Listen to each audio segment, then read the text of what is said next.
Yes sir, always be a learner चॅनलमध्ये सर्वांचे स्वागत आहे. विज्ञान आणि तंत्रज्ञान भाग 2 मधील प्रकरण 6 प्राण्यांचे वर्गीकरण यामधील काही महत्त्वाचे मुद्दे, काही प्रश्नोत्तर आज आपण पाहणार आहोत. चला तर सुरुवात करूया.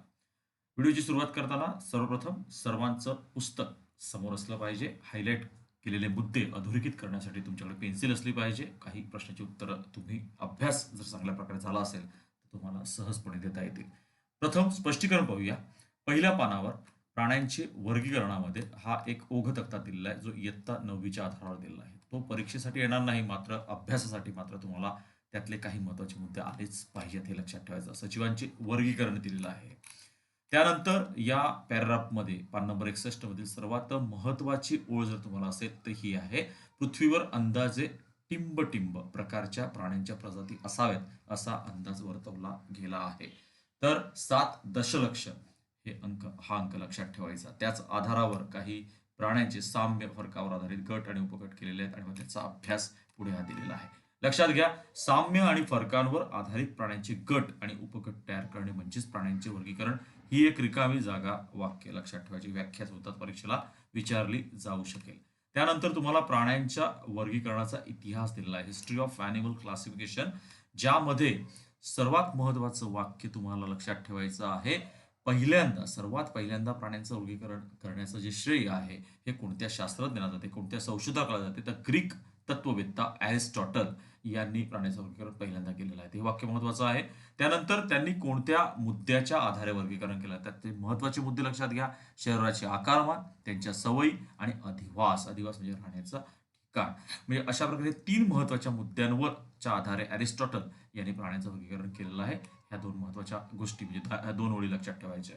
त्यानंतर विज्ञान युगात प्रगती रूपात संदर्भ बदलत गेले आणि वर्गीकरणाचे मुद्दे सुद्धा बदलत गेले. ॲरिस्टॉटल ज्याने वर्गीकरणाची जी पद्धत वापरली ती कोणती पद्धत वापरली असा प्रश्न आला तर तुम्हाला सांगता आलं पाहिजे कृत्रिम पद्धत. ॲरिस्टॉटलची वर्गीकरणाची पद्धतीला कृत्रिम पद्धत म्हणतात आणि त्यांच्या व्यतिरिक्त कृत्रिम पद्धत वापरण्याचा जो प्रकार केला होता, प्रयत्न केला असता, ते आणखी काही शास्त्रज्ञांनी केलेला आहे. आणखी संशोधक कोणते आहेत तर थिओफ्रेस्टस, प्लिनी, जॉन रे आणि लिनियस. म्हणजेच तुम्हाला कृत्रिम प्राण्यांचं वर्गीकरण जी पद्धत आहे ही करणारे शास्त्रज्ञ कोण कोण आहेत? पहिलं आहे ॲरिस्टॉटल, नंतर आहे थिओफ्रेस्टस, प्लिनी, जॉन रे आणि लिनियस. या सर्वांची नावं लक्षात आहेत. गटात बसणाऱ्या शब्दामध्ये जर वेगळा शास्त्रज्ञ आला तर ह्यापैकी जर नसेल तर तो वेगळा शब्द तुम्हाला सांगता आला पाहिजे. आता पुढची पद्धत त्यांनी इकडे दिली नैसर्गिक पद्धत. मग ह्या नैसर्गिक पद्धतीमध्ये कोणता आधार घेतलेला आहे मुद्द्यांचा तर सजीवांचे शरीर रचनेविषयी गुणधर्म.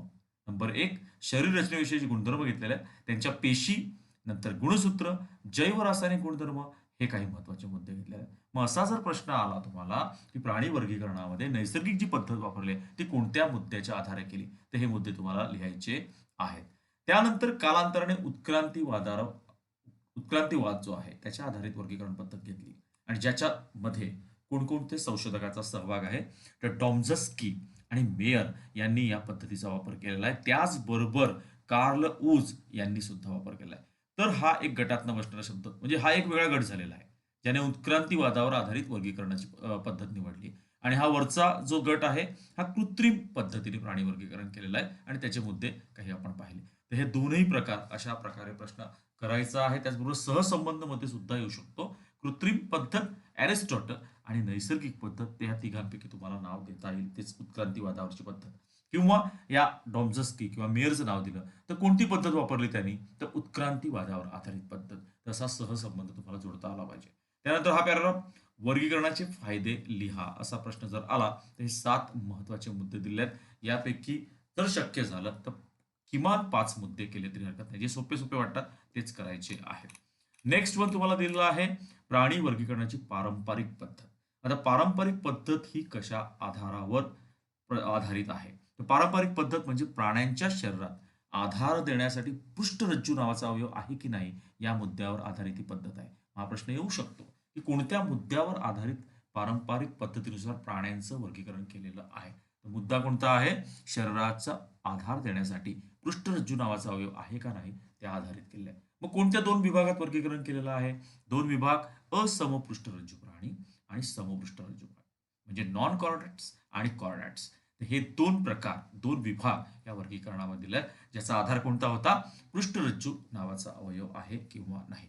फरक स्पष्ट करा मध्ये तुम्हाला हा प्रश्न येण्याची शक्यता दाट आहे. या परीक्षेला असमपृष्ठरज्जू प्राणी व समपृष्ठरज्जू प्राणी ज्याच्यामध्ये 4 मुद्दे इकडे दिलेले आहेत आणि 4 मुद्दे समपृष्ठमध्ये दिलेले आहेत. ते 4 मुद्दे अपोजिट फरक स्पष्ट करा आधारे तुम्हाला करायचे आहेत. जसं असमपृष्ठरज्जू प्राण्यांमधली वैशिष्ट्य म्हणजे वैशिष्ट्य पण तुमची होतील आणि फरक स्पष्ट करा पण होईल. तर पृष्ठरज्जू नावाचा आधारक नसतो असमपृष्ठरज्जूमध्ये. अर्थात या उलट समपृष्ठरज्जूमध्ये आधारक हा कसा असेल असेल. पृष्ठरज्जू नावाचा आधारक असतो असं असणार. असमपृष्ठरज्जूमध्ये ग्रसनीमध्ये कल्लाविदरे नसतात, मग तिथे कल्लाविदरे असतील. त्याचबरोबर इकडे चेतारज्जू असेल तर इकडे युग्मांगी म्हणजे पेयर्ड चेतारज्जू असू शकतो, भरीव असतो. त्याचबरोबर शरीराच्या अधर बाजूस असेल, अधर म्हणजे मागच्या बाजूस म्हणजे वेंट्रल साइड. त्याचबरोबर हृदय असेल तर ते शरीराच्या पृष्ठ बाजूस म्हणजे डॉर्सल साइडमध्ये असते. तर हे काही महत्वाचे मुद्दे असमपृष्ठरज्जूमध्ये एका बाजूला तुम्ही लिहून घ्यायचे. दुसऱ्या बाजूला न पाहता तुम्हाला समपृष्ठरज्जूचे प्राणीचे मुद्दे लिहिता आले पाहिजेत. आता इकडे असमपृष्ठचे 10 संघात विभाजन दिलेलं आहे, तिथे दिलंय, ते पुढे आपण पाहणारच आहोत पुन्हा. तर बघा असमपृष्ठरज्जूचे प्राणी बघा, वैशिष्ट्य बघा, ज्याच्यामध्ये मी तुम्हाला आधी सांगितल्याप्रमाणे आधारक असतो. त्याचबरोबर श्वसनासाठी कल्लाविदरे असतातच किंवा फुफ्फुसे असतात. 2 मुद्दे फरकाचे दोन्ही मुद्दे कळले असतील. तिसरा मुद्दा येईल चेतारज्जू इकडे एकच असतो. तिकडे काय दिलेला आहे चेतारज्जू युग्मांगी म्हणजे पेयर्ड. इकडे काय दिलेला आहे चेतारज्जू एकच. तिकडे भरीव असतो. इकडे काय दिलेला आहे पोकळ. आणि शरीराच्या तिकडे असमपृष्ठरज्जूमध्ये अधर बाजूस तर समपृष्ठरज्जूमध्ये पृष्ठ बाजूस असतो. म्हणजे फरकाचे तुमचे बरेचसे मुद्दे इकडे क्लिअर होत आहेत. 4 ते 5 मुद्दे वेगवेगळे करून लिहिले हा तिसरा मुद्दा तरी हरकत नाही. त्याचबरोबर हृदय शरीराच्या अधर बाजूस असते समपृष्ठरज्जूमध्ये, असमपृष्ठरज्जूमध्ये ते पृष्ठ बाजूस असते. म्हणजे सोपे सोपे मुद्दे आहेत. हा प्रश्न सर्वांनी करायचा आहे. त्याचबरोबर पृष्ठरज्जू जी शरीराला आधार देणारी लांब दोऱ्याची संरचना असते ती प्राण्यांच्या पृष्ठ बाजूस असते. तर त्याची ही आकृती दिलेली आहे. एक विशिष्ट प्राणी काढलेला आहे ज्याच्यामध्ये पृष्ठरज्जू दाखवलेला आहे. पहा इकडे चेतारज्जू दाखवलेला आहे, स्नायू. जर ही आकृती तुम्हाला आली आणि तुम्हाला रिकाम्या जागा भरून द्यायला सांगतील किंवा तक्ता पूर्ण करायला देतील तर ही नावं लक्षात ठेवायची. स्नायू कोणते आहेत तर हे स्नायू आहे. पृष्ठरज्जू हा बघा लांब धाग्यासारखा दाखवलाय, त्याच्यावरती चेतारज्जू दाखवलाय, इथे तोंड दाखवलेला आहे, कल्लाविदर इकडे स्पष्टपणे दिसत आहेत, गुदद्वार हा सर्वात शेवटी आणि पुच्छपर हा शेपटाच्या भागामध्ये पुच्छपर दाखवलेला आहे. तर समपृष्ठरज्जूची प्राण्याची वैशिष्ट्य या आकृतीच्या साहाय्याने स्पष्ट करा असा जर प्रश्न आला तर ही वैशिष्ट्य तुम्हाला ही जी दिलेली आहेत 4 ही आकृतीच्या साहाय्याने सुद्धा स्पष्ट करता येऊ शकतील. तर हा वेगवेगळ्या प्रकारे प्रश्न तुम्हाला करायचा आहे. त्यानंतर समपृष्ठरज्जू प्राण्याचा संघ हा एकच असतो. मग हा सुद्धा तक्ता आणि आधीचा असमपृष्ठ सुद्धा तक्ता हे दोन्ही तक्ते मिळून ही तुम्हाला प्राणीसृष्टीचं प्रचलित वर्गीकरण दिलेलं आहे. कदाचित हा ओघ तक्ता तुम्हाला रिक्त जागा म्हणून येतील आणि तुम्हाला भरायला येईल. तो प्रश्न आपण पाहणार आहोत. तर हा तक्ता सर्वांनी करायचा की प्राणीसृष्टीचे 2 भाग, उपसृष्टी असमपृष्ठ, उपसृष्टी समपृष्ठरज्जू. त्याच्यानंतर असमपृष्ठरज्जूचे संघ किती आहेत तर 10 संघ आहेत. हे 10 तुम्हाला संघ पाठांतर असले पाहिजेत. त्याचबरोबर उपसृष्टी समपृष्ठरज्जूचा संघ किती आहे एकच समपृष्ठरज्जू, मात्र त्याचे उपसंघ किती आहेत 3 उपसंघ, युरोकॉर्डेटा, सॅफेलोकॉर्डेटा, व्हर्टिब्रेटा. हे 3 उपसंघ पाठ करायचे. आणि मग हा जो व्हर्टिब्रेटा आहे त्याचे 6 वर्गात पुन्हा रूपांतर असते म्हणजे विभागणी होते.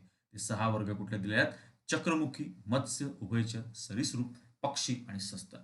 तर हा संपूर्ण चार्ट तुमचा पाठांतर असला पाहिजे. 11th सायन्सला जे विद्यार्थी ऍडमिशन घेणार आहात तर त्यांच्यासाठी हा फार महत्वाचा आहे. आणि स्पेशली मी सांगेल इथे इंग्रजी नावं ही दिल्यात बघा, इंग्रजी नाव ही सुद्धा तुम्ही लक्षात घ्यायची आहेत कारण सायन्सला तुम्हाला इंग्लिश मीडियम मध्ये सर्व असणार आहे. असो, नेक्स्ट तुम्हाला महत्वाचा पॉइंट दिलेला आहे. सध्याची जी आपल्याला वर्गीकरणाची पद्धत दिली ही रॉबर्ट विटाकरच्या पंचसृष्टी पद्धतीनुसार तुम्हाला दिलेली आहे, ज्यामध्ये सर्व बहुपेशीय जे प्राणी आहेत त्यांचा समावेश प्राणीसृष्टी म्हणजे किंगडम ॲनिमॅलिया मध्ये केलेला आहे. आणि त्यांचं वर्गीकरण करताना कोणते मुद्दे घेतलेले आहेत तर हा प्रश्न येऊ शकतो की पंचसृष्टी पद्धतीचं प्राण्याचं जे वर्गीकरण केलेलं आहे किंवा प्राणीसृष्टी जो हा संघ आहे ज्याच्यामध्ये त्यांनी समावेश केलेला आहे तो कोणत्या आधारे, कोणत्या मुद्द्याच्या आधारे हे वर्गीकरण केलेलं आहे रॉबर्ट विटाकर शास्त्रज्ञाने. तर कोणकोणते आधार, नंबर 1 शरीराचे रचनात्मक संघटन, बॉडी ऑर्गनायझेशन. नेक्स्ट दिलेला आहे शरीराची सममिती, लक्षात आला पाहिजे. त्यानंतर तिसरा मुद्दा दिलेला आहे देह गुहा. त्याच्यानंतर आहे जनन स्तर. त्यानंतर दिलेला आहे खंडी भवन सेगमेंटेशन. असे काही मुद्दे फार महत्वाचे मुद्दे आहेत. हे मुद्दे तुम्हाला लक्षात ठेवायचे आहेत की ज्याच्या आधारावर पंचसृष्टी पद्धतीनुसार प्राण्यांचं वर्गीकरण प्राणीसृष्टीमध्ये केलेलं आहे. सर्व बहुपेशीय प्राण्यांचा समावेश. रिकाम्या जागी सुद्धा हा प्रश्न येऊ शकतो. पुढचा मुद्दा आता जे मुद्दे आपण घेतले त्या मुद्द्याचे आधार तुम्हाला स्पष्टीकरण दिलेले आहेत. म्हणजेच रचनात्मक संघटन म्हणजे त्यानुसार कसं वर्गीकरण केलं असेल, तर ग्रेड्स ऑफ ऑर्गनायझेशन म्हणजे काय, तर आपल्याला माहिती आहे प्राण्यांचं शरीर पेशीपासून तयार झालेलं आहे आणि प्राण्यांच्या बहुपेशीय शरीरात अनेक पेशी कार्यरत असतात. तर एक पेशीय प्राण्यांचं शरीर हे एकाच पेशीपासून तयार झालं हे आपल्याला माहिती आहे. तर एकपेशीय प्राण्यांच्या शरीराचे जे संघटन असते ते संघटन जीवद्रव्य स्तर या प्रकारचे असते. बघा पुन्हा सांगतो, जीवद्रव्य स्तर हे शरीराचे संघटन कोणत्या प्राण्यांमध्ये आढळते? एक पेशीय प्राण्यांमध्ये आढळते. जोड्या लावामध्ये रिकाम्या जागामध्ये येऊ शकतो. आता त्याची उदाहरणं कोणती दिलेली आहेत? एक पेशीय प्राणी म्हणजे आपल्याला माहिती आहे अमिबा. म्हणजे तुम्हाला जर हे चित्र दिलं किंवा पॅरामेशियमचं चित्र दिलं आणि तुम्हाला विचारलं की ह्या प्राण्यांच्या शरीराचं संघटन कोणत्या प्रकारचं आहे, तर जीवद्रव्य स्तर संघटन हे सांगता आलं पाहिजे. नेक्स्ट वन, पेशी स्तर संघटन. तर पेशी स्तर संघटन कुठे आढळते? तर रंध्रीय संघातील प्राणी. मग जे काही रंध्रीय संघातील प्राणी असतील त्यांच्यामध्ये हे सेल्युलर ग्रेड ऑर्गनायझेशन म्हणजे पेशी स्तर संघटन दर्शवलं जाते. ठीक आहे. पेशी स्तर संघटन म्हणजे काय? तर अनेक पेशी असूनही उती तयार झालेल्या नसतात. पेशी अनेक असतात मात्र उती त्याच्यापासून तयार झालेल्या नसतात. त्यानंतर तिसरा प्रकार दिलाय पेशी उती स्तर संघटन. म्हणजे शरीरात पेशी एकत्र येतात आणि उती तयार होतात. इथे उती तयार पेशी स्तरमध्ये तयार होत नाही, पण पेशी उती स्तरमध्ये उती तयार होतात आणि उतीच्या मदतीने शारीरिक क्रिया करतात. तर हा जो प्रकार आहे शरीराच्या संघटनाचा पेशी उती स्तर संघटन, तो निडारिया संघातील प्राण्यांमध्ये दर्शवला जातो. ठीक आहे. हा पेशी स्तर संघटन, त्याचं उदाहरण दिलेलं आहे सायकॉन. तर सायकॉन तुम्हाला जर आलं चित्र आलं तर प्राण्यांचं नाव ओळखता आलं पाहिजे. आणि हा जो सायकॉन आहे ते संघटन कोणतं दाखवते? पेशी स्तर संघटन दाखवते. आणि निडारीय संघातील प्राणी हे पेशी उतीस्तर संघटन दाखवत असते. ते पुढे दाखवलेलं आहे. पेशी उतीस्तर संघटन म्हणजे जेलीफिशचं उदाहरण दिलंय बघा. तर कोणतंही चित्र तुम्हाला दिलं तर निडारिया संघातील तुम्हाला सांगता आलं पाहिजे. त्यानंतर चपट्या कृमी. चपट्या कृमी म्हणजे बघा इकडे दाखवलंय, प्लॅनेरियाचं उदाहरण दाखवलंय. तर चपट्या कृमीमध्ये उती अवयव स्तर संघटन म्हणजे काही उती एकत्र येऊन अवयव, ठराविक अवयव तयार झाले. सगळे अवयव नाही, ठराविक अवयव तयार झालेले असतात आणि पूर्ण अवयव संस्था तयार झालेली नसते. हे दोन मुद्दे महत्वाचे लक्षात ठेवायचे चपट्या कृमीमध्ये. म्हणजे त्याचं उदाहरण प्लॅनेरियाचं तुम्ही देऊ शकता. प्लॅनेरियाचं हे चित्र दिलं किंवा हे चित्र दिलं तुम्हाला सांगता आलं पाहिजे की ज्यामध्ये तुम्हाला उती अवयव स्तर संघटन आहे. प्रकार तुम्हाला हे एवढे लक्षात आले असतील. आता हे प्रकार सोडले तर उरलेले जे प्राणी असतात त्याच्यामध्ये अवयव संस्था स्तर संघटन असतात. म्हणजे अवयवापासून विविध प्रकारच्या संस्था तयार झालेल्या असतात. मानवाचं उदाहरण आपल्याला माहिती आहे. विविध संस्था इकडे दिलेलं चित्र, समजा हे आकृती आली आणि तुम्हाला त्या संस्था विचारल्या तर सांगता आल्या पाहिजे. जसे इकडे हे स्नायू दाखवलेले आहेत, इकडे पचन संस्था दाखवल्या, इकडे श्वसन संस्था दाखवली या बाजूला, तर तुम्हाला ते सांगता आलं पाहिजे. तर मानवाबरोबर अशा कोणकोणत्या प्राण्यामध्ये अवयव संस्था स्तर संघटन असते? मानव, बेडूक, खेकडा. इकडे गटात न बसणारा शब्द येण्याचे चान्सेस जास्त आहेत. मानव, बेडूक, खेकडा आणि एखादा आणखी प्राणी दिला जाईल किंवा खेकडात प्राणी देईल आणि दुसरे या प्रकारचे निडारिय संघातील किंवा तुम्हाला पुढचे इकडे दिलेल्या चपट्या कृमीमधील काही प्राणी दिले जातील. ते पुढे आपण पाहणारच आहोत. पण हे लक्षात ठेवा, मानव, बेडूक, खेकडा अवयव संस्था स्तर संघटन हा महत्वाचा मुद्दा आहे. नेक्स्ट मुद्दा दिला शारीरिक सममिती, बॉडी सिमेट्री. भूमितीमध्ये आपल्याला सममिती प्रकरण आहे आपल्याला माहिती असेल. दोन समान भाग, एखादा काल्पनिक छेद केला आपण तर दोन समान भाग पडत असतील तर त्याच्यामध्ये सममिती असते असं आपण म्हणतो. तर कोणकोणत्या प्रकारची असममिती असू शकतात? पहिला प्रकार दिलेला आहे असममित शरीर. असे काही प्राणी असतात की ज्याच्यामध्ये असा कोणताही अक्ष नसतो की ज्यातून छेद घेतला तर त्याचे दोन समान भागात विभागणी होऊ शकते. उदाहरण दिलेले आहेत अमिबा, पॅरामेशियम, काही प्रकारचे स्पंज. काही प्रकारचा शब्द महत्वाचा आहे कारण काही स्पंजमध्ये असंमित शरीर नसते, हे लक्षात ठेवायचं. तर अमिबा, पॅरामेशियम ही दोन उदाहरणं तर पक्की करायची असंमितीमध्ये. अरीय संयुती. अरीय संयुतीमध्ये मध्य अक्षातून कोणत्याही प्रतलातून छेद केल्यात दोन समान भाग पडतात. जसं दिले तारामासा. तारामासा या बाबतीत 5 वेगवेगळी प्रतले असतात. त्याच्यामुळे 5 वेगवेगळ्या पद्धतीने छेद घेतल्यास दोन समान भाग तारामासामध्ये पडू शकतात. चित्र दिलं जाईल, अरीय संयुती ओळखता आली पाहिजे. द्विपार्श्व संयुती, बायलॅटरल सिमेट्री. याच्यामध्ये एकच अक्ष असा असतो की त्याच अक्षातून काल्पनिक छेद केला तर दोनच समान भाग पडतात. कीटक, मासे, बेडूक, पक्षी, मानव. इथे सुद्धा मानव आलेला आहे बघा. इकडे आकृतीत पण दाखवल्या दोनच भाग तुमचे बकरीचे तुम्ही पडू शकतात. पक्षीचं पण तसं असते, बेडकाचं पण उदाहरण असते, कीटकाचं पण तसं उदाहरण आपल्याला सांगता येईल. अरियचं छान पद्धतीने इकडे दिलेले आहेत. तुम्हाला एक उदाहरण दिलेलं आहे, तेही लक्षात ठेवायचं. त्याचबरोबर असंमित शरीर हे एक उदाहरण दिलं, काही प्रकारचा स्पंज किंवा अमिबा, पॅरामेशियम हे आपल्याला माहिती पाहिजे. नेक्स्ट मुद्दा दिला आद्यस्तर, जनस्तर म्हणजे द्विस्तरीय किंवा त्रिस्तरीय प्राण्यांचं शरीर हे असते, ज्याच्यामध्ये बहुपेशीय प्राण्यामध्ये भ्रूणावस्थेच्या वाढीच्या सुरुवातीच्या काळात पेशींचे आद्यस्तर तयार होत असतात.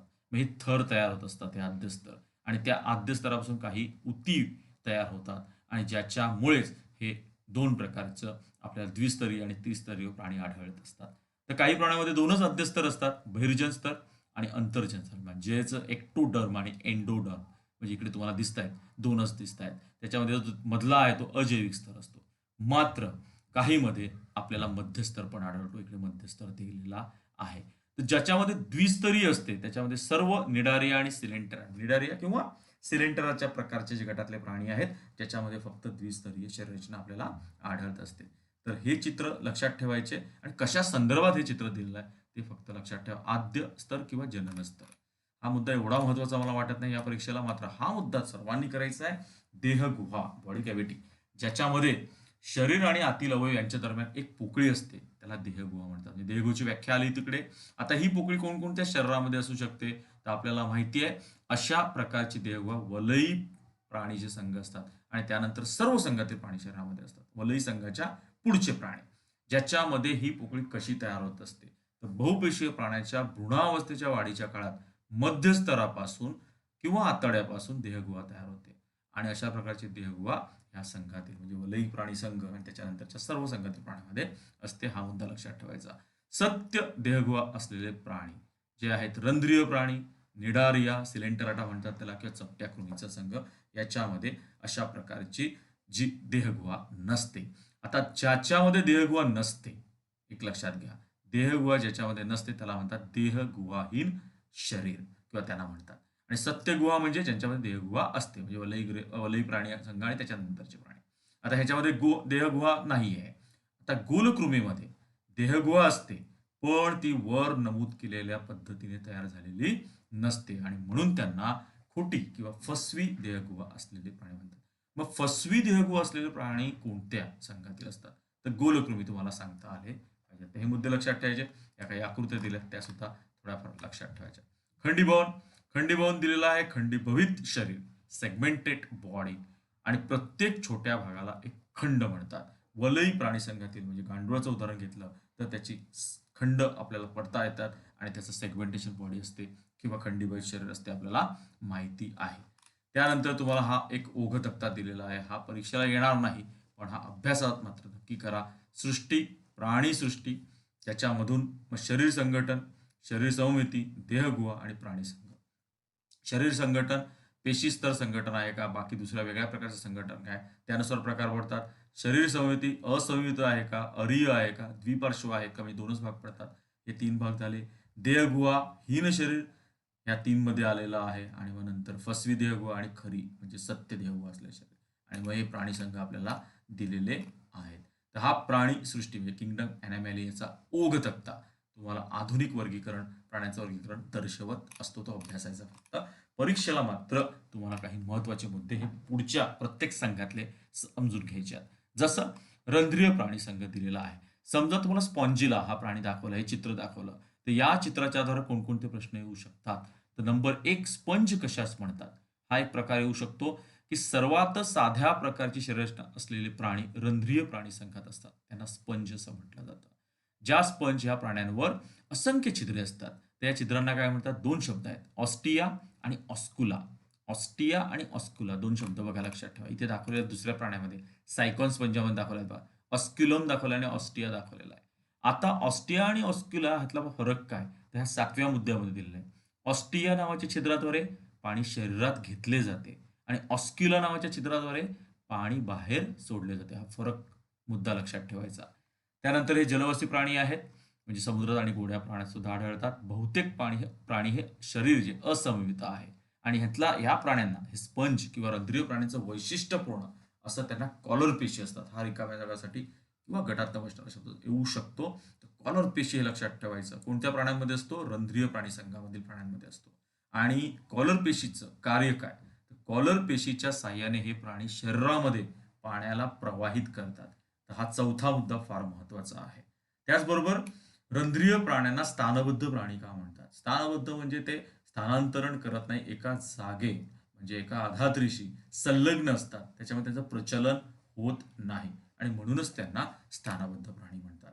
त्याचबरोबर या स्पंजासारख्या शरीरामध्ये काही तंतूचा आधार असतो. मग कोणते असतात तंतू? तर स्पॉन्जिनच्या तंतूचा आधार असतो किंवा त्या शरीरास कंटिकांचा किंवा शुकिकांचा आधार असतो. म्हणजे काही प्राण्यांमध्ये कंटिका असतात, काही प्राण्यांमध्ये शुकिका असतात, पण काही प्राण्यांमध्ये स्पॉन्जिनच्या तंतूंचा आधार असतो. या आधारावर तो स्थानबद्ध होत असतात. आता त्या कंटिका ज्या असतात त्या कॅल्शियम कार्बोनेट किंवा सिलिकाच्या बनलेल्या असतात. तर तुम्हाला हा प्रश्न येऊ शकतो की रंध्रीय प्राण्यामध्ये ज्या कंटिका असतात त्या टिंब पासून बनलेल्या असतात. तर कॅल्शियम कार्बोनेट किंवा सिलिका हे दोन शब्द लक्षात ठेवायचे. त्याचबरोबर यांच्या शरीरात घेतलेल्या जे पाण्यातील लहान सजीव असतील, पोषक द्रव्य असतात, त्याचं ते भक्षण करतात. ऑस्टिओस्क्युला या छिद्रांचं तुम्हाला वर्णन मी आधीच सांगितलेलं आहे. हा एक महत्वाचा 8वा मुद्दा आहे रंध्रीय प्राण्यांचा, की हे रंध्रीय प्राण्यांचे जे प्रजनन करतात, हे अलैंगिक प्रजनन कोणत्या प्रकारे करतात? तर मुकुलायन पद्धतीने करतात किंवा लैंगिक पद्धतीने सुद्धा करतात. याचबरोबर त्यांचं मोठ्या प्रमाणात पुनरुत्भवन ही क्षमता त्यांच्यामध्ये असते. प्रजननाचं वाक्य फार महत्वाचं आहे. अलैंगिक पद्धतीने ते प्रजनन कोणत्या प्रकारे करतात? मुकुलायन पद्धतीने करतात. उदाहरणं तुम्हाला करायची आहेत तर सर्वात महत्वाची सायकॉन, ह्युस्पॉन्जिया म्हणजे आंघोळीचा स्पंज आणि हा शब्द आहे बघा, हायलोनिमा. हे 3 करा. या तीनापैकी जर वेगळा चौथा एखादा आला तर तुम्हाला तो वेगळा शब्द म्हणून ओळखता आला पाहिजे. तर 3 हे शब्द लक्षातच राहिले पाहिजे. ठीक आहे. सिलेंटेरेटा म्हणजे निडालिया प्राण्याचा संघ, ज्याच्यामध्ये जलव्याल हा एक प्रकार आहे प्राण्याचा. कोरल हे चित्र लक्षात ठेवायचं. सी एनिमल हे तिसरं चित्र. तीनही चित्र लक्षात ठेवा. त्यातलं सर्वात महत्वाचं माझ्या मते जलव्याल आहे, ज्याच्यामध्ये तुम्हाला शुंडके दाखवलेली आहेत. त्याचबरोबर काही भार दाखवलेले जसं अंडाशय आहे, वृषण आहे, मुख आहे, शरीर आहे, नवजात मुकुल आहे. तर हे काही भाग लक्षात ठेवायचे. आता या संघातील ज्या प्राण्यांमध्ये दंडाकृती शरीर असते त्या प्राण्यांना बहुशुंडक म्हणतात. बघा, सिलेंटेरेटा संघातील प्राण्यांमध्ये ज्या प्राण्यांना दंडाकृती असते त्याला बहुशुंडक म्हणतात. मग जलव्याला तुम्ही काय म्हणणार? बहुशुंडक. दिसतात का नाही दंडाकृती शरीर त्याप्रमाणे. आणि छत्रीच्या आकाराचं असेल तर त्यांचं शरीराला काय म्हणणार? छत्रिक. काय म्हणणार? छत्रिक. तर कोरल बघा छत्रीच्या आकाराचं दिसते का नाही? तर छत्रिक प्रकारचा प्राणी. अशा प्रकारे तुम्हाला त्याचं वर्णन पण करता आलं पाहिजे. यांचं शरीर अरिय संमित द्विस्तरीय हा तिसरा मुद्दा लक्षात ठेवायचा. आणि चौथा महत्वाचा मुद्दा की या प्राण्यांच्या मुखाभोवती जे मुख असते त्या मुखाभोवती दंश पेशीयुक्त शुंडके असतात. दंश करणारी शुंडके. इकडे पण शुंडके दाखवले आहेत, इथे सुद्धा शुंडक ज्याचं दंश करू शकतात लक्षात घ्या. आणि त्याच्यामध्ये दंश पेशी ह्या भक्ष्याच्या शरीरात विषाचे अंतक्षेपण करतात आणि त्याचा संरक्षणासाठी सुद्धा त्यांना उपयोग होत असतो. भक्ष्य पकडण्यासाठी उपयोग होतो आणि संरक्षणासाठी. 2 मुद्दे लक्षात ठेवायचे. कशाचा? शुंडकाचा. शुंडकामध्ये काय असते? दंश पेशीयुक्त शुंडके असतात, म्हणून त्याचा उपयोग भक्ष्य पकडण्यासाठी आणि संरक्षणासाठी होत असतात. प्राणी उदाहरण दिलेलं आहे. जलव्याल म्हणजे हायड्रा, सी एनिमॉल म्हणजे समुद्र फूल. हे 2 मुद्दे लक्षात ठेवा. जेलीफिश हे लक्षात ठेवा आणि प्रवाळ हे लक्षात ठेवायचं म्हणजे कोरल. तर 1, 2, 3, 4 मुद्दे लक्षात ठेवले तरी हरकत नाही. किंवा फायसेलिया हे सुद्धा तुम्हाला लक्षात राहत असेल तर करा. शक्यतो 2 किंवा 3 उदाहरणं केली तरी पुरेशी आहेत. तर हा सिलेंटेरेटा प्राण्याचा संघ झालेला आहे. आंघोळीच्या स्पंजाची फक्त माहिती दिली आहे. तिकडे काही करायची गरज नाहीये तुम्हाला यावर्षी. या वर्षासाठी नाही, पण नेक्स्ट इयर पासून तुम्हाला मात्र नक्की 10वीचे जे विद्यार्थी असणार नेक्स्ट इयरला त्यांना सर्वच करावं लागेल. आता 25% पोर्शन कमी झालाय, त्याच्यामुळे ह्या चौकटीतले काही प्रश्न वगळलेले आहेत.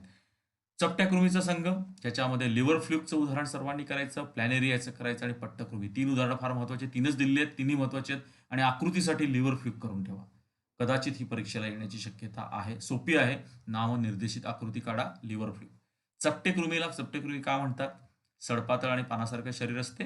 त्याचबरोबर ह्यातला सर्वात महत्वाचा मुद्दा, हे प्राणी त्रिस्तरीय असतात. त्रिस्तरीय मी आधी सांगितलं, बहिर्जन स्तर, मध्यजन स्तर आणि अंतस्तर. 3 स्तरापासून मिळते. त्याचबरोबर हे प्राणी उभयलिंगी असतात. हा प्रश्न येऊ शकतो कदाचित. प्लॅनेरिया किंवा लिव्हर फ्लूक हे प्राणी उभयलिंगी असतात, हे विधान स्पष्ट करा. तर ह्या प्राण्यांच्या शरीरात नर आणि मादी हे दोन्ही प्रजनन संस्था असतात. नर सुद्धा आणि मादी सुद्धा ह्या दोन्ही प्रकारच्या प्रजनन संस्था या प्राण्यांमध्ये आढळतात आणि म्हणून त्यांना उभयलिंगी प्राणी असं म्हणतात किंवा त्यांना सांगितलं जाते. त्यानंतर गोलकृमी प्राणी संघ. गोलकृमी म्हणतात कारण ते दंडगोलाकार असतात, बारीक धाग्यासारखे असतात, शरीर लांबट असते.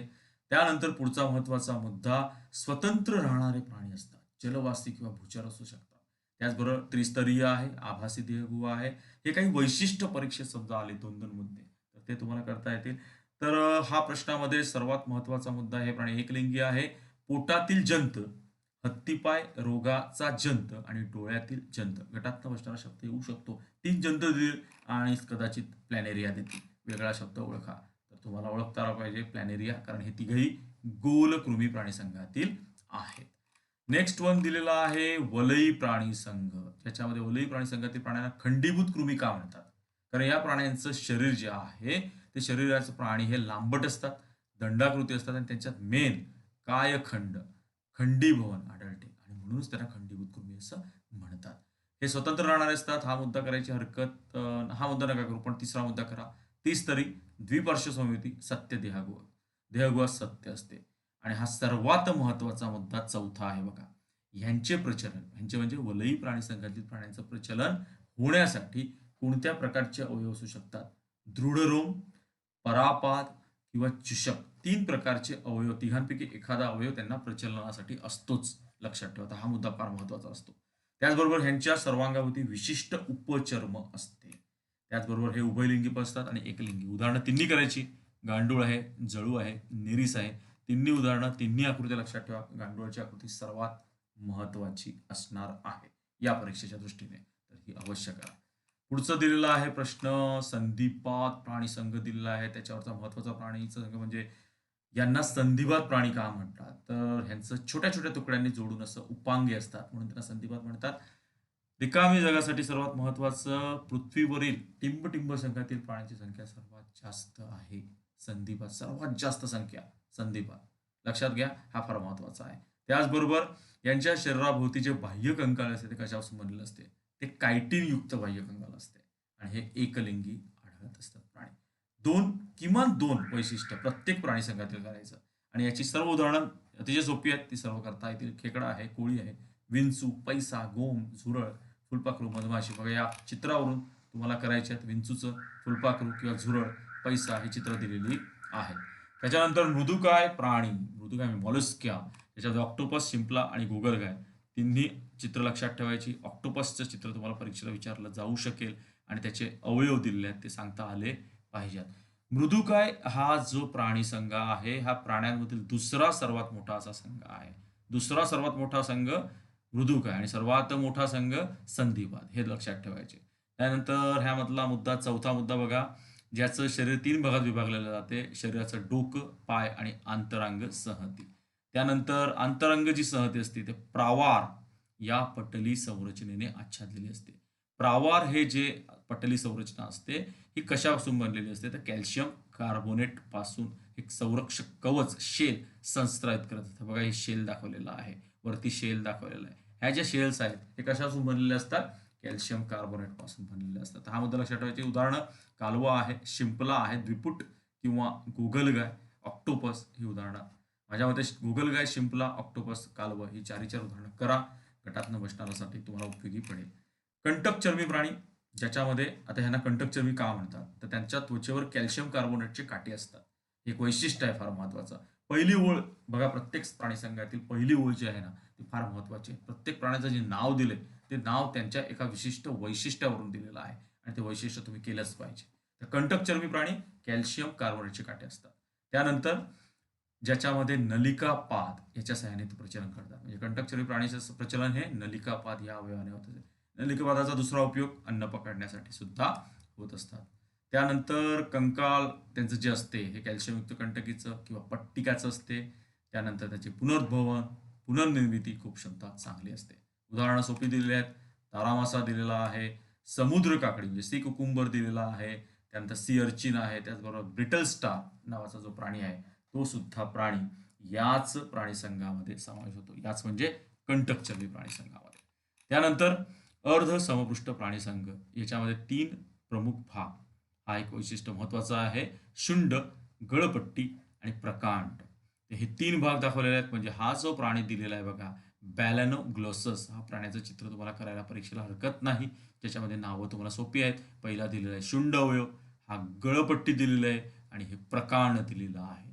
आता या प्राण्यामध्ये फक्त शुंडेमध्येच पृष्ठरज्जू असतो. म्हणजे शुंड वरचं दाखवलंय बघा, ज्याच्यामध्येच पृष्ठरज्जू असतो आणि म्हणून त्यांना अर्धसम पृष्ठरज्जू प्राणी म्हणतात. मग तुम्हाला प्रश्न येऊ शकतो की बॅलॅनोग्लोसस या हा प्राणी अर्धसम पृष्ठरज्जू प्राणी संघामध्ये काय येतो? तर त्याचं शरीरामध्ये जो शुंड भाग आहे त्याच्यामध्येच पृष्ठरज्जू असतो म्हणून हे लक्षात घ्या. त्यानंतर हे सागर निवासी असतात, वाळूत पिळे करून राहतात, हे दुसरं वैशिष्ट्य आहे. श्वसनासाठी त्यांना एक ते अनेक कल्लाविदरे असतात. मग श्वसनासाठी हा एक अवयव असतो, हे लक्षात ठेवायचे. 2 उदाहरणं दिलेली आहेत, सॅकोग्लोसस, बॅलॅनोग्लोसस. तर बॅलॅनोग्लोसस तुम्हाला करायला हरकत नाही. पुढचं दिलेलं आहे उत्क्रांती. ही रिकामी जागा फार महत्वाची आहे किंवा चुकी बरोबरसाठी. उत्क्रांतीच्या दृष्टिकोनातून टिंब प्राण्याला असमपृष्ठरज्जू प्राणी आणि समपृष्ठरज्जू प्राण्याला दुवा म्हणतात. तर बॅलॅनोग्लोसस असं म्हटलं जाते आणि त्याला का म्हणतात हे शास्त्रीय कारण विचारलं जाईल. त्याचं कारण महत्वाचं आहे. हा प्राणी वरील दोन्ही प्रकारच्या प्राण्याचे थोडे थोडे गुणधर्म दर्शवतो. जसं इकडे पृष्ठरज्जू पण आहे, पण अर्ध्या भागामध्ये आहे.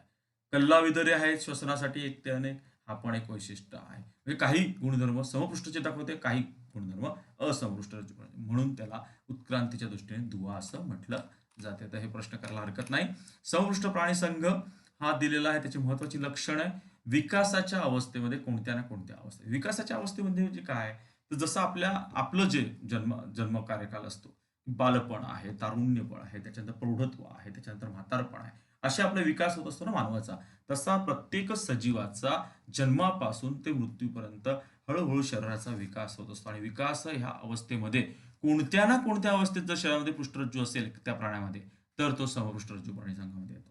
दुसरं दिलेलं आहे विकासाच्या कोणत्या ना कोणत्या अवस्थेत ग्रसनी कल्लाविदरे जर असतील तरी सुद्धा तो प्राणी समपृष्ठ प्राणी संघात येतो.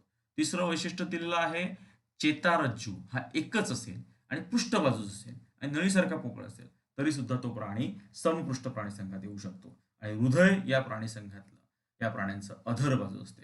तर ही लक्षणं ज्या प्राण्यांमध्ये आढळतात, ही 4 लक्षणं, तर तो प्राणी समपृष्ठरज्जू प्राणी संघामध्ये येत असतो. मग आता त्याचे प्रकार उपसंघ 3 दिलेले आहेत. नंबर 1 दिलेला आहे पुच्छ समपृष्ठरज्जू प्राणी. पुच्छच का?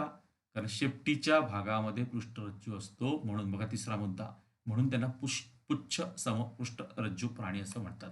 तर त्याच्यामध्ये दोन्ही उदाहरणं करा. डोलिओलम हा दाखवलेला आहे, हर्डमेनिया हा दाखवलेला आहे. ही दोन्ही उदाहरणं लक्षात ठेवायची. त्यानंतर हे सामान्यपणे उभयलिंगी असतात. उभयलिंगी मी तुम्हाला आधी सांगितलं होतं, नर आणि मादी प्रजनन संस्था ही एकाच प्राण्यामध्ये आढळतात. हे 2 लक्षात ठेवायला हरकत नाही. एवढीच फक्त लक्षात ठेवा. आणि ह्यातला महत्वाचा मुद्दा हाच आहे, पुच्छ समपृष्ठरज्जू प्राण्यांना ते नाव का दिलेलं आहे. फक्त शेपटीच्या भागामध्ये पृष्ठरज्जू असतो. ठीक आहे. नेक्स्ट दिलेला आहे उपसंघ शीर्ष समपृष्ठरज्जू प्राणी. शीर्ष मध्ये त्याच्यामध्ये दिलेलं आहे त्याचं शरीर हे माशाच्या आकारासारखं असते. सागर निवासी प्राणी असतात. बघा हा काय दिलेला आहे, एम्फिऑक्सस नावाचा प्राणी दिलेला आहे. तर ज्याच्यामध्ये तुम्हाला सॅफेलोकोर्डाटा इंग्रजीमधलं नाव शीर्ष समपृष्ठ रज्जू प्राणी.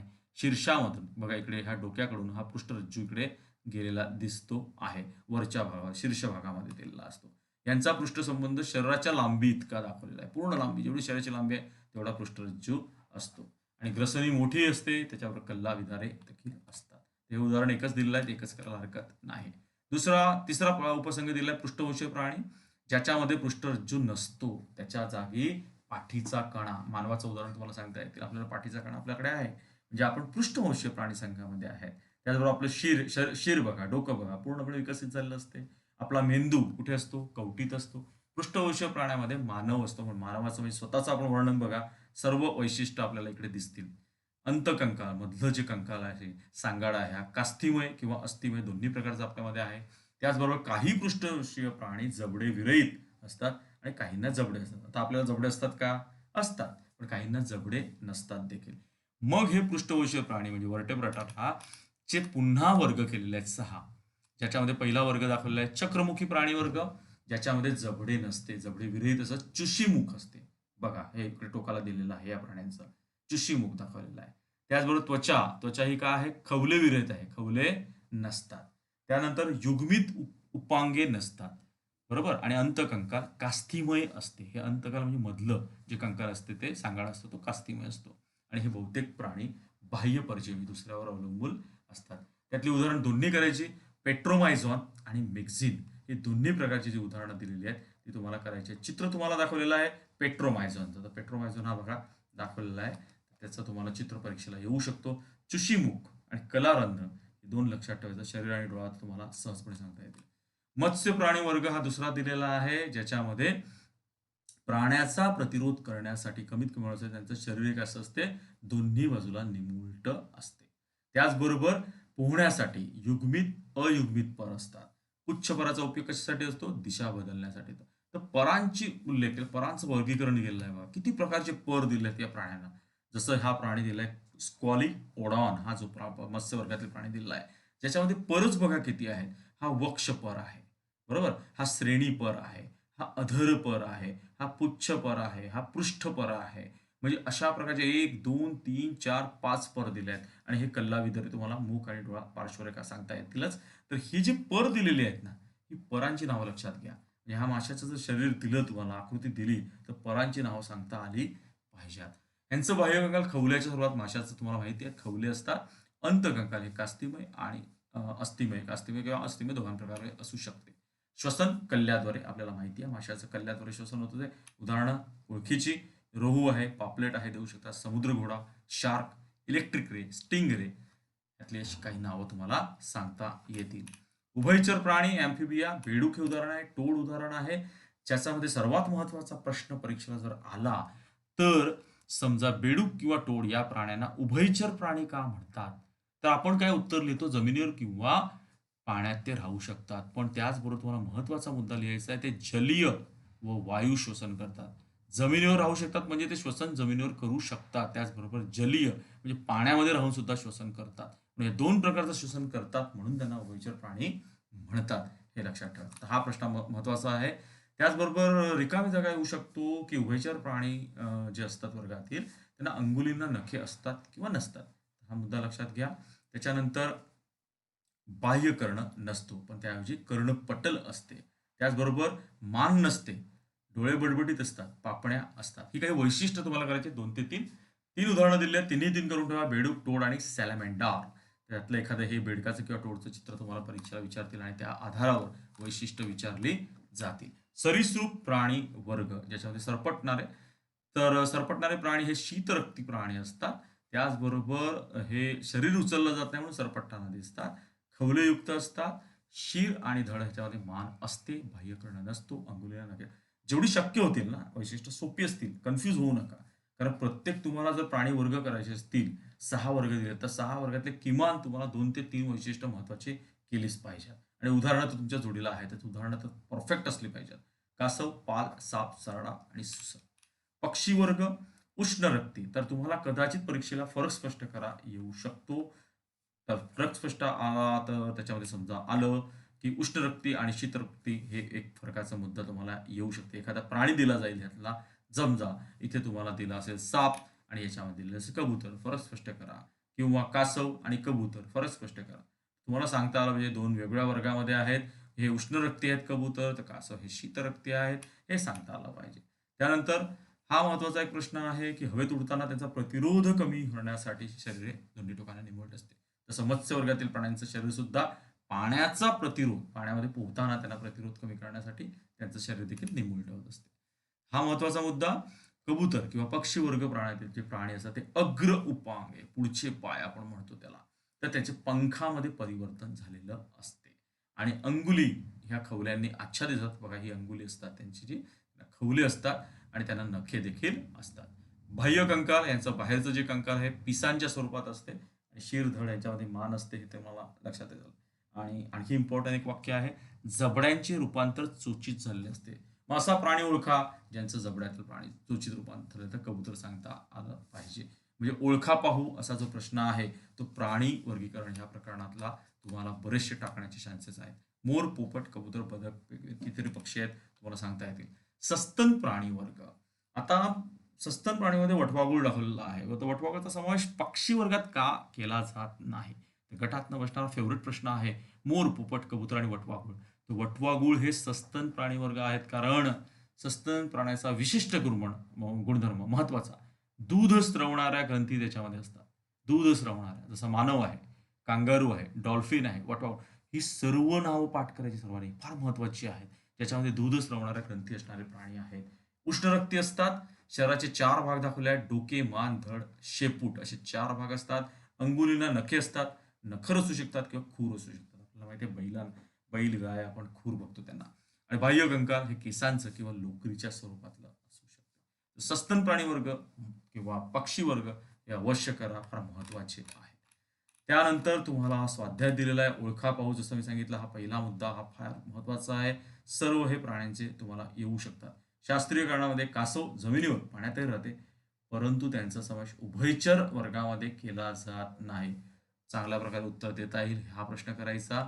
आणि सर्वात शेवटी सरीसृप प्राण्याच्या शरीराचे तापमान अस्थिर का असते, तर हे एक सांगता येईल. 2 प्रश्न करा इकडे. वर्गीकरण करा. रोहू, मासा, नागतोडा, हत्ती ह्यांचं जे वर्गीकरण आहे हे तुम्हाला करता आलं पाहिजे. त्यानंतर थोडक्यात उत्तर त्यामध्ये फुलपाखरू आणि वटवाघूळ फरकाचे मुद्दे. आता फुलपाखरू कोणत्या वर्गात आहे, कोणत्या प्राणी वर्गात आहे ते ओळखा आणि त्याची वैशिष्ट्य. आणि वटवाघूळ म्हणजे सस्तनमध्ये येतो, तर त्याची वैशिष्ट्य ही पाठ करा, म्हणजे तुम्हाला फरक स्पष्ट लक्षात येईल. संधिपात प्राणी आणि सस्तन प्राणी वर्ग याचे 4 मुद्दे तुम्हाला फरकाचे सांगता येतील. त्याचबरोबर झुरळ कोणत्या संघातील प्राणी आहे, तर संधिपात, आणि त्याचं उत्तर हे सहकारण द्यायचं आहे. संधिपाताची वैशिष्ट्य आहेत ती लिहिली, ती झुरळाला मॅच करतात, म्हणून तर झुरळ त्याच्यामध्ये. 7वा प्रश्न व्हेरी इम्पॉर्टंट आहे. योग्य पर्याय निवडा. हा सर्वांनी करायचा आहे. त्याचबरोबर हे पुढचं शास्त्रीय कारण तर सांगितलंय तुम्हाला. नंतर वटवाघूळ संघातील हेच तुम्हाला सांगितलेला हा प्रश्न 7वा जो आहे त्यातलाच हा प्रश्न आहे. समावेश कोणत्या वर्गात होतो आणि तो का होतो ते पण सांगता आलं पाहिजे. 8वा प्रश्न तक्ता पूर्ण करा. देहगुहा मी आधी सांगितलं, देहगुहाचा प्रश्न परीक्षेला येण्याची शक्यता आहे. कोणत्या स्वरूपात येईल मी सांगू शकत नाही, पण तो असा पण येऊ शकतो किंवा रिकामी जागामध्ये सुद्धा किंवा आकृतीवरून सुद्धा येऊ शकतो. तर अशाही प्रश्नाची तयारी ठेवायची. त्यानंतर हा एक तक्ता पूर्ण प्रकार, वैशिष्ट्य आणि उदाहरण. म्हणजे चक्रमुखी म्हणजे तुमचे जे वर्ग दिले आहेत बघा, ते जे वर्ग आहेत ते चक्रमुखी असेल, उभयचर प्राणी संघ असेल, प्राणी संघ आणि त्याची वैशिष्ट्य दिली जातील आणि त्याची उदाहरणं तुम्हाला विचारायची. आकृती काढून नावे द्या असा प्रश्न शक्यतो येणार नाही, पण आलाच तर हायड्रा करून ठेवायचं. त्यानंतर महत्वाचं आहे तुम्हाला कबूतर हा एक करायला हरकत नाही, गांडूळ हा करायला हरकत नाही. बाकी थोडे हार्ड प्रश्न विचारले जाणार नाही. तर स्वाध्यायातले प्रश्न हे एवढेच आहेत. त्याबरोबर मी काही तुम्हाला कृती पत्रिकायुक्त प्रश्न दिलेले आहेत, तर ते पहा. जसा हा पुढील चित्रातील रिक्त चौकटीत नावं लिहा. म्हणजे हा जो तुम्हाला दिलेला आहे हा प्राणी, याच्यामध्ये रिक्त चौकटी कोणत्या येऊ शकतात, ह्याच्यामध्ये तुला स्पष्ट दिसते आहे. तुम्हाला चेतारज्जू दाखवलेला आहे त्याच्यामध्ये, त्यानंतर तुम्हाला पृष्ठरज्जू दाखवलेला आहे, आणि या प्राण्याची वैशिष्ट्य लिहायला सांगितले. ते 2 ते 3 वैशिष्ट्य आकृतीवरून सांगता आली पाहिजेत. आणि चित्रातील प्राण्यांचा समावेश कोणत्या संघात केला जातो, समपृष्ठरज्जू प्राण्यांचा केला जाऊ शकतो. त्याची उत्तर ही अशा पद्धतीने तुम्हाला लिहिता आले. हा प्रश्न नक्की करा. त्यानंतर पुढचा प्रश्न हा ओघ तक्ता तुम्हाला येऊ शकतो. रिक्त चौकटी पूर्ण करा. प्राणीसृष्टी, समपृष्ठ रज्जू आणि असमपृष्ठ रज्जू. त्याच्यानंतर समपृष्ठ रज्जूचा संघ हा येऊ शकतो, त्याचे उपसंघ 3 येणार. त्यानंतर वर्ग 6 येणार. किंवा समपृष्ठ रज्जू नाही विचारला तर असमपृष्ठ रज्जू यातील संघातील तुम्हाला हे उपसंघ विचारले जाऊ शकतील आणि त्या सृष्टीतील अशा पद्धतीने ओघ तक्ता विचारला जाऊ शकतो. दोन्ही प्रकारे येऊ शकतो, तर दोन्ही प्रकारे तुम्हाला हे करायचे आहेत आणि अचूक नावं लिहायला विसरायचं नाही. नेक्स्ट वन दिलेला आहे चित्रावरून. हा माझ्या मते फेवरेट प्रश्न एखादा तरी येणार आहे तुम्हाला, की चित्र दिलं जाईल, चित्रातील प्राण्याचं नाव ऑफकोर्स तुम्हाला हे आलंच पाहिजे. अमिबा आहे, पॅरामेशियम आहे, प्लॅनेरिया आहे, तर ही काही नावं आहेत तर ती सांगता आली पाहिजे. किंवा स्पंज, सायकॉन स्पंज तुम्हाला दिलेला आहे, तर त्याप्रमाणे सांगता आलं पाहिजे. पुढे तुम्हाला दिलेलं आहे पुढील चित्र, प्राण्याच्या शरीराचं संघटन हे कोणत्या प्रकारचं दाखवलं जाते. तर इथे संघटन दिलेलं आहे, तर या संघटनामधले प्रकार तुम्हाला सांगता आले पाहिजे. जसं इकडे पहिलं अमिबा आणि पॅरामेशियम तुम्हाला सांगितलं जीवस्तर संघटन. त्यानंतर तुमचा हा सायकॉन आहे, त्याच्यामध्ये पेशी स्तर संघटन सायकॉनमध्ये, आणि हा प्लॅनेरिया जो आहे ते उती अवयव स्तर, असं वेगवेगळं तुम्हाला विचारलं जाऊ शकेल. त्यानंतर पुन्हा एकदा हा चित्रावरून प्रश्न, प्राण्यांचं नाव तर तुम्हाला सांगता येते. बेडूक आहे, तुम्हाला कबूतर दिलेला आहे, सी एनेमोन दिलेला आहे, तारामासा दिलेला आहे. आणि पुढील चित्रातील प्राणी कोणत्या प्रकारची शारीरिक सममिती दाखवतात, म्हणजे असममित शरीर आहे, अरिय सममित आहे का द्विपार्श्व आहे. आपल्याला माहिती आहे तारामासा अरिय सममित आहे. द्विपार्श्व काय येईल, बेडूक आणि कबूतर येणार.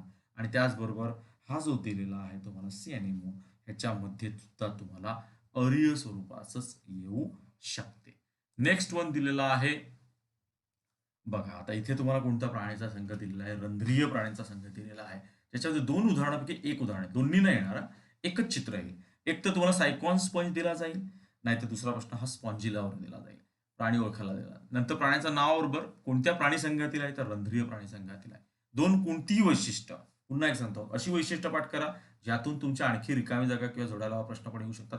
अशी दोन वैशिष्ट्य. जसा इकडे कॉलर पेशीचा जो वैशिष्ट्य दिलाय बघा, तो करायचा. त्याचबरोबर ऑस्टिया आणि ऑस्क्युला अशी छिद्र असतात. जसं इकडे हे दिलंय ऑस्क्युलम आणि हा ऑस्टिया छिद्र दिले, तर हे करा. म्हणजे एकाच वेळेला तुमचे दोन प्रश्न परीक्षेला येऊ शकतात.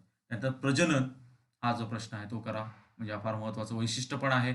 या प्राणी संहितेत प्राणी अलैंगिक प्रजनन कोणत्या प्रकारचं करतात? तर मुकुलायन पद्धती. आणि छिद्रांना काय म्हणतात असा प्रश्न येऊ शकतो. तर अशा प्रकारे हा कृतीयुक्त तुमच्या आकृतीवर आधारित असलेले प्रश्न येऊ शकतात. इथे पुन्हा तुम्हाला दिलेला आहे CNA1चं चित्र दिलेलं आहे. त्याचबरोबर जलव्याल म्हणजे हायड्राचं चित्र दिलेलं आहे. तर कोणत्या प्राणी संघातील आहेत हे? सिलेंटेराटा. त्याचबरोबर रिक्त चौकटी पूर्ण करा सुद्धा येऊ शकतो प्रश्न. इथे मी रिक्त चौकटी दिलेल्या नाहीत, पण तुम्हाला हायड्राच्या चित्रावरच्या काढायच्यात पान नंबर 67 वर जर दिलेला आहे. त्याचबरोबर हा प्रश्न फार महत्वाचा आहे. मुखाभोवती असलेले जे अवयव, हे जे मुख आहे, हे मुख आहे, त्याच्या भोवती असलेले जे अवयव असतात त्यांचं नाव लिहा. त्याला शुंडके म्हणतात. आणि त्याचे उपयोग काय होतात? त्यांचे उपयोग काय आहेत? भक्ष्य पकडण्यासाठी होतो आणि संरक्षणासाठी असतो. त्याचबरोबर चित्रातील दर्शक प्राणी संघातील तुम्हाला माहिती असलेली दोन उदाहरणं, तुम्हाला माहिती म्हणजे आपल्याला माहिती असो का नसो, आपण अभ्यास केलेला आहे म्हणून तुम्हाला सांगता आलं पाहिजे. एक उदाहरण हे जलव्याल दिलंय, CNA म्हणून दिलंय. आणखी उदाहरण काय ते फायसेली आहे, जेलीफिश आहे, प्रवाळ आहे. त्याची उदाहरणं तुम्हाला सांगता आली पाहिजे. दोन नावं कोणती पण एक्स्ट्रा पाठ करायची. पुढचा दिलेला आहे या चित्रातील प्राण्याचं नाव लिव्हर फ्लूक आणि किंवा हे चित्र दिलं तर प्लॅनेरिया. त्यानंतर प्राणी संघ कुठला आहे? तर चपट्या कृमीचा संघ आहे. दोन वैशिष्ट्य करताना तुम्हाला दोन वैशिष्ट्य कोणती करणार? त्यांना चपटी कृमी का म्हणतात? त्याचबरोबर हे प्राणी उभयलिंगी असतात किंवा प्राण्याचं शरीर त्रिस्तरीय असते, अशी वैशिष्ट्य करा. त्याचबरोबर हे उभयलिंगी का असतात हे विधान स्पष्ट करा. तर नर आणि मादी ह्या दोन्ही प्रजनन संस्था एकाच प्राण्यामध्ये आढळतात. ठीक आहे. पुढचा दिलेला आहे तुम्हाला वलई प्राणी संघातील, बरोबर, गांडूळ देतील किंवा नेरीस देतील किंवा जळू देतील. त्याचबरोबर दोन वैशिष्ट्य करताना यामध्ये खंडीभूत कृमी त्यांना का म्हणतात? हा जो प्रश्न दिला ना शेवटी मी सर्वात, तर हा महत्वाचा प्रश्न आहे. हे वैशिष्ट्य पण आहे त्यांचं. त्याचबरोबर ह्यांना प्रचलनासाठी कोणते कोणते असतात हे वैशिष्ट्य करायचं. हे दोन प्रश्न पण होतील आणि वैशिष्ट्य पण होतील. प्रचलनासाठी दृढी, रोम, परापात आणि चुषक यासारखे अवयव असतात. किंवा ह्या रिक्त जागा तुम्हाला पूर्ण करा येतील, तर त्या रिक्त जागा सुद्धा मला सांगता आल्या पाहिजेत. गांडुळाचं चित्र अवश्य करा, परीक्षेला याचे चान्सेस जास्त आहेत. नेक्स्ट वन संधिबद्ध प्राण्याचा दिलेला आहे. फुलपाखरू देतील, विंचू देतील किंवा झुरळ देतील, कोणतेही देऊ शकतात. आणि या प्राणी संघातील हे जे प्राणी आहेत त्यातलं संधिबद्ध प्राणी संघ तुम्हाला सांगता आला. दोन वैशिष्ट्य कोणती करा? तर महत्वाचे दोन वैशिष्ट्य म्हणजे संधिबद्ध प्राण्यांना संधिबद्ध प्राणी का म्हणतात ते. दुसरं, पृथ्वीवरील सर्वात मोठ्या संख्येने ह्या प्राण्यांची संख्या आढळते हे करायचं आहे. त्याचबरोबर प्राणी संख्येची दोन आणखी उदाहरणं, खेकडा आहे, कोळी आहे, विंचू आहे, गोम आहे, झुरळ आहे. म्हणजे तुम्हाला कितीतरी उदाहरणं सांगता येतील. नेक्स्ट वन आणखी तुम्हाला हा दिलेला आहे ज्याच्यामध्ये मृदुकाय प्राणी संघातील प्राणी दिलेले आहेत. तर चलव्यालाची ही रिक्त जागा येऊ शकतात किंवा शिंपला किंवा गुगलगाय असं चित्र आलं तर नाव सांगता आलं पाहिजे. दोन वैशिष्ट्य कोणती सांगणार त्याच्यामध्ये महत्वाची? शरीर त्रिस्तरीय आहे. त्यानंतर प्राणी संघामधील किंवा प्राण्यांमधील दुसरा सर्वात मोठा असा हा संघ आहे. दुसरा, पहिला संधिपाद आणि हा दुसरा मॉलुस्का किंवा त्याला म्हणतात मृदुकाय. त्याचबरोबर चित्रातील दर्शक प्राणी संघातील तुम्हाला दोन माहिती असलेली उदाहरणं तर तुम्हाला ही तीनही करायची आहे. त्याचबरोबर कालव सुद्धा करा. ऑक्टोपस आहे, त्यानंतर शिंपला, गोगलगाय आणि कालव. त्यानंतर ह्या रिक्त जागा तुम्हाला सांगता आल्या पाहिजे. शुंडके आहे, चुषक आहे, डोळा आहे, नलिका आहे, साधी साधी नाव आहे. नेक्स्ट वन पुन्हा तुम्हाला प्रश्न दिलेला आहे कंटक चर्मी. तर ह्या प्राण्यांना कंटक चर्मी प्राणी का म्हणतात? तो एक प्रश्न करून ठेवायचा, म्हणजे ते वैशिष्ट्य करून ठेवायचं.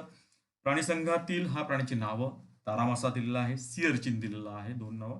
तिसरा आहे समुद्र काकडी सुद्धा येऊ शकते. त्यानंतर हे प्राणी कोणत्या अवयवाच्या साहाय्याने प्रचलन करतात? तर प्रचलन कोणत्या अवयवाने होते? त्यांचं प्रचलन हे नलिकापात. आणि त्याचा उपयोग जे प्रचलन करतात त्याचा आणखी उपयोग काय दिलेला आहे? तर अन्न पकडण्यासाठी सुद्धा त्या नलिकापात, म्हणजे हे नलिकापात दाखवलेले आहेत, या नलिकापाताचा उपयोग होत असतो. नेक्स्ट वन दिलेला आहे सस्तन प्राणी संघातील दिलेला आहे वटवाघूळ, आपल्याला माहिती आहे. तर ह्याची दोन आणखी वेगळी नावं तुम्हाला सांगता आली पाहिजे. मानवाचं नाव त्याला विसरायचं नाही. चित्रातील दर्शवणाऱ्या प्राणी संघाचं विशिष्ट गुणधर्म म्हणजे त्याच्यामध्ये दूध स्त्रवणाऱ्या ग्रंथी असतात. तर ती उदाहरणं बघा, मानव, कांगारू आणि डॉल्फिन ही 3 वेगवेगळी उदाहरणं तुम्हाला करायला हरकत नाही. त्यानंतर ह्या प्राण्याचं नाव ह्या विचारलेलं आहे तुम्हाला. ह्या प्राण्याचं नाव विचारून रिक्त जागा सुद्धा विचारल्या जातील. तर नाव आहे स्कॉलिओडॉन. हे नाव लक्षात ठेवा. मत्स्य वर्गातला प्राणी आहे. प्राणी संघात विचारला जाईल आणि ह्या चौकटी सुद्धा विचारल्या जातील. स्पेशल हे जे पर दिलेत बघा, ते पराचे प्रकार तुम्हाला विचारले जातील. सोबत कल्ला विदारी करायला विसरायचं नाही. पुढचा प्राणी आपल्याला माहिती आहे. हा कोणत्या वर्गामध्ये येतो? तर पक्षी वर्गामध्ये येतो आणि ह्या प्राण्याचं नाव कबूतर आहे. वेगवेगळी नाव देऊ शकतात तुम्हाला. त्याचबरोबर रिक्त चौकटी पूर्ण करा. त्याबरोबर काही उदाहरणं तुम्हाला विचारतील की पक्षी वर्गाचं शरीर हे निमुळतं का असते? हे पक्षी उष्ण रक्ती असतात. हे विधान स्पष्ट करा. असे सुद्धा प्रश्न विचारत होतात. त्याचबरोबर ह्यांचं जबड्याचं रूपांतर कशात झालेलं असते? चोचीमध्ये झालेलं असते. असे सुद्धा प्रश्न येऊ शकतात. तर त्याची तयारी असू द्या. सो प्राण्यांचं वर्गीकरण हे प्रकरणाचं स्पष्टीकरण आपल्याकडे संपलेलं आहे. त्याचबरोबर काही प्रश्न उत्तर आपण घेतलेले आहेत. तुम्हाला नक्की या परीक्षेसाठी उपयोग होईल